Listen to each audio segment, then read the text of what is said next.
My sister mocked places like this are way out of your budget. Then the waiter smiled and said, "Welcome back, Miss Walker. Shall I prepare your regular table?" Dad nearly spit out his wine and now they both regret ever looking down on me. Hey Reddit. When people talk about golden children, they usually mean a kid who's favored because they're the smartest or the most obedient. In our family it was simpler than that. Emily was pretty loud and manipulative, a mirror image of our mother, and I was not. She could lie through her teeth and still be praised for her confidence. I could cure cancer and be told my tone was too aggressive. Emily walked into every room like she was owed something. She'd smirk at waiters, talk over teachers, and still get a kiss on the forehead from Dad and a new purse for Mom. Meanwhile, I was the daughter who liked drawing and silence, both of which apparently made me difficult to love. By the time I was 14, I stopped trying to impress them. I got myself into design school without their help, worked 2 jobs to cover what scholarships couldn't, and moved out at 20 with nothing but my laptop and my stubbornness. I built a design agency from the ground up while Emily posted yoga selfies and married a guy who ran through 3 businesses in 4 years. No one cared about what I did. Not really. Not until success started showing. Suddenly my father started texting once every 3 months with things like, "Hey kiddo. Saw your interview. Proud of you." The same man who once told me that real jobs don't involve messing with fonts. So when Emily messaged me out of nowhere asking to grab lunch with her and Dad, her exact words were, "We should reconnect like the old times," I knew it wasn't about nostalgia. It was bait. I accepted anyway. The restaurant she chose was the kind of place with valet parking and menus that didn't list prices, just ingredients arranged like poetry. I'd eaten there before many times actually. I hosted clients there when I needed to make an impression, but I knew they didn't know that. Not yet. I walked in wearing a sleek all-black suit with gold accents and low heels. Understated, elegant, and far from the broke little sister they were expecting. Emily was already seated, her fake laugh echoing off the high ceilings, Dad next to her swirling a glass of wine like he was trying to look rich instead of pretending to be. The moment she saw me, Emily smirked. Wow. I didn't know they let freelancers in here. I didn't even flinch. Freelancers? Is that what you call agency owners these days? She blinked, then grinned. All teeth. Guess we'll see if you make it past the appetizer. Then, as if the universe was tired of watching her talk, the waiter approached. "Miss Walker, welcome back. Would you like your regular table by the window?" Emily's expression shattered like cheap glass. Dad coughed so hard. He actually choked a little on his wine. The waiter looked confused. "Is everything all right?" "Perfect," I said. "Right here is fine today. Just bring Marco's usual if he's cooking. And maybe the house Cabernet." "Of course. I'll let him know you're here." As he walked away, silence crawled over the table like fog. Dad stared at me like I just revealed I was secretly a billionaire. "You've been here before?" "Many times. With clients. Some friends. Depends on the week." Emily forced a laugh. "Well, we wanted to catch up, not show off." I leaned back and smiled. "Then you picked the wrong restaurant." That set the tone for the entire meal. She tried to recover, but every sentence from her came dipped in jealousy and forced politeness. She asked about my work but didn't listen to the answers. She dropped not-so-subtle hints about how raising kids was a full-time job too, as if I'd ever questioned that. She brought up her yoga retreats, her husband's car dealership which had gone under but was now rebranded as exclusive resellers, and how their new home was cute, not like the mansions influencers live in but real. Every word was defensive. Every moment felt like a boxing match in slow motion. Dad, meanwhile, sat in stunned silence half the time. I caught him studying my necklace, my watch, the way the staff kept looking my way with recognition. He wasn't used to seeing me like this, not in control, not respected, not intimidating. I never raised my voice. I didn't need to. My presence spoke louder than any insult they could throw. After the entrees, Emily tried again. "So design work is going that well?" "It's going steady. I picked up 3 retainer clients last month and I just bought a duplex. Not for living, investment purposes." She paused, then offered a brittle smile. "Must be nice. Not having to worry about school tuition, ballet classes, braces." I sipped my wine. "Must be. Then again, I also don't have to worry about bailing my husband out of tax trouble." She froze. Dad stiffened. The waiter returned with dessert. Timing immaculate. On the house he said, "Chef says thank you for what you did for his niece." The scholarship came through. Emily's jaw twitched. "You helped his niece?" "Yep. She wanted to study animation. Her application essay needed structure. I gave her a few pointers." That's when it happened. For the time ever, my sister looked at me like I was someone she didn't know, like I was someone she couldn't define anymore, and that terrified her. They finished dessert without speaking much. Dad tried to joke about how I was the dark horse of the family, but even he sounded unsure of what he meant anymore. When the bill came, I waved the waiter off. "Already taken care of, Miss Walker. Your card's on file." "Thanks," I said, standing. Emily stood too flustered. "You know you don't have to act like this. You've changed." "You're right," I said. "I changed the moment I stopped needing either of you to validate me." She didn't reply. Neither did Dad. Outside, the valet brought their car. I watched them leave, her arms crossed, Dad glancing at me one last time in the rearview like he wanted to say something and couldn't figure out how. And for the time in my life, I didn't care.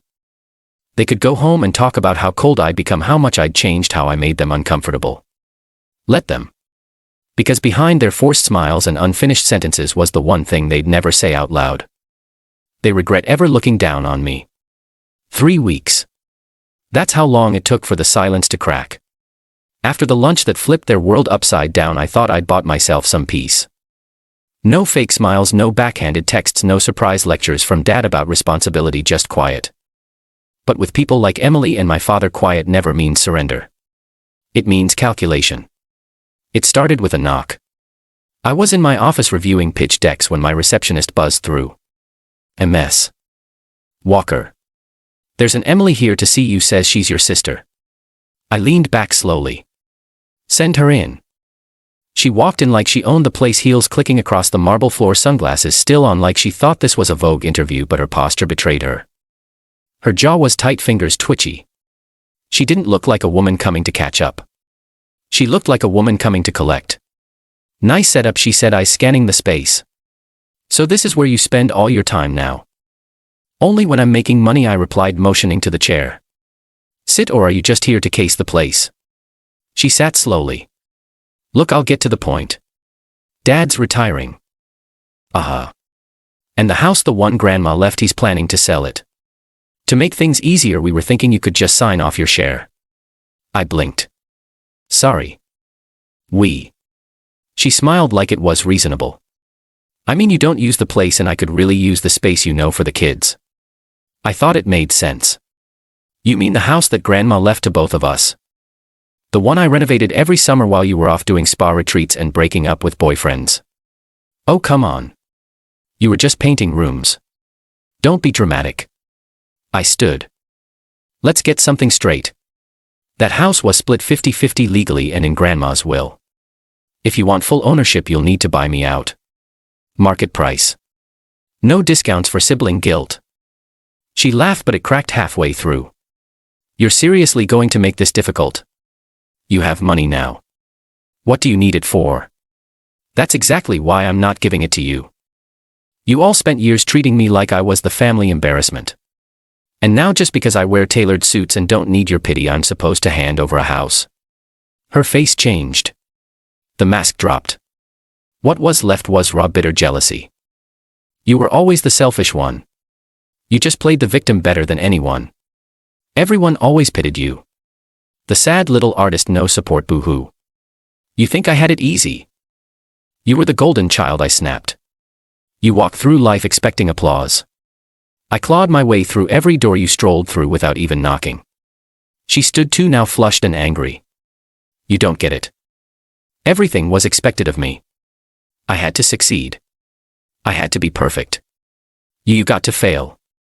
You got to be weird. No one cared if you disappeared. I never had that freedom. No. You never had consequences. That's what scared you that day at the restaurant. You saw me, and for once you weren't the top of the food chain." She looked like she wanted to throw something. Instead, she picked up her bag, turned, and stormed out, but not before muttering, "Dad was right. You're still bitter." "No, Emily. I'm just finally even." The door slammed shut behind her, but the chaos didn't end there. 2 days later I got a call from Dad. He didn't ask how I was. He didn't bother with small talk. I don't know what you said to your sister, but she came home crying. Wow. What an achievement. Maybe give her a gold sticker. I'm serious. This family is falling apart. It's been cracked for years, Dad. You just finally looked down and noticed the fault line. Silence. Then a sigh. Why are you making this harder than it needs to be? You know what's hard? Sitting across from your father and sister while they make jokes about your financial worth, then watching their faces turn to shock when they realize you're not the disappointment anymore. He didn't answer. You raised one daughter with love and another with doubt. Now that the one you doubted is doing better, you want to act like it's business as usual. More silence. I always hoped you two would reconnect. No. You hoped I'd stay quiet and let you all pretend you never belittled me. Then I did what I never thought I'd do. I hung up on him, not out of rage, out of exhaustion. That weekend I visited the house, Grandma's house. It still smelled faintly of cedar and dust. The upstairs wallpaper was peeling. The back garden was overgrown, but it was mine. Mine in a way nothing else ever had been growing up. I took photos, hired a realtor, got an appraisal, then I sent an official notice to Dad and Emily. If they wanted my share, they could pay for it. If not, we'd sell it together and split the proceeds cleanly, legally, professionally. Emily didn't respond. Dad called once and left a message saying he was disappointed in how I was handling things. But here's the thing, I wasn't handling things anymore. I was controlling them. A month later I attended a family dinner.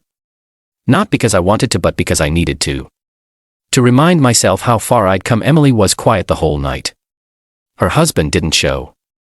Dad barely looked at me. Mom pretended nothing had ever happened. As we were leaving, Emily pulled me aside. You happy now? No, I said calmly. I'm free. That's better. She didn't answer. Her face was blank. That terrifying moment where a person realizes they're no longer the protagonist in your story. I walked out into the night, heels clicking, wind in my hair, and for the time in my life I didn't feel like the underdog. I felt like the storm. And now they live with the taste of everything they ever said to me, every snide remark, every joke, every eye roll, and they chew on it every time they see my name in a magazine or hear it in a client meeting or read it on the deed to a house they thought they'd claim by default. They regret looking down on me. And that regret, it's not something they can sell. Now every time they hear my name, it doesn't sting because I failed. It burns because I made it without them, and they know they'll never stand above me again.